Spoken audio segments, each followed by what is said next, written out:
She then asked me, were you born in this country?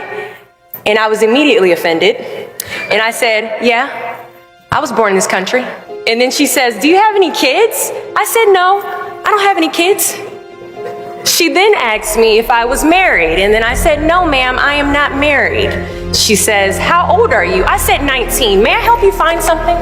She then says, you are the most beautiful girl I have seen. And I said, oh, thank you. And then she says, I think you could be the next Miss USA. I'm in the Army, okay? We don't do pageants in the Army. She then asked me to meet her at Starbucks the very next day before my next shift at Target. And apparently I was a pretty open-minded 19-year-old because I actually agreed to meet her the very next day.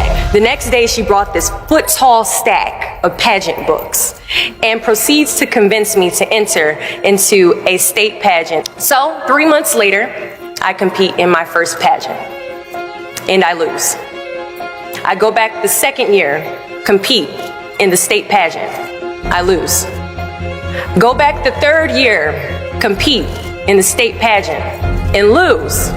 Go back the fourth year, compete in the same pageant and lose. I go back the fifth year, y'all. Compete in the state pageant and lose. But guess what? I go back the sixth year. Guess what happens? I lose. I called her on the phone and said, you told me I could be the next Miss USA. And she says, Deshauna, keep working, don't quit, keep going back. And in June of 2015, she passes away from leukemia. 6 months later, in December 2015, I win Miss District of Columbia, USA. And 6 months after that, in June of 2016, I become the first soldier to win Miss USA. At times, our purpose drops in our laps as if the heavens threw it by accident.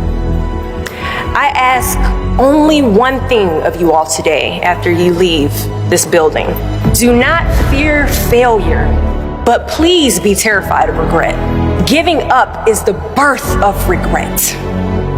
After you walk out this door, you will receive 100 doors shut, slam in your face. You will have 100 moments that will be filled with someone telling you no, or telling you, thank you for your application, but we regret to inform you that we've chosen a different candidate for this job. You will sit in 100 different interviews and you will not get the job.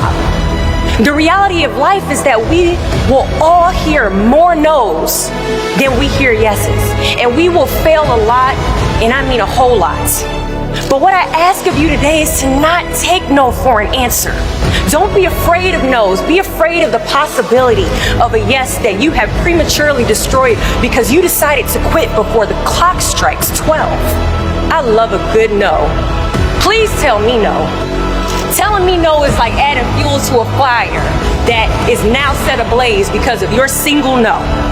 So today I challenge you to fight, to work, to not stop here, to believe so heavily in your aspirations that you too will not fear the word no, but instead you will choose to welcome it.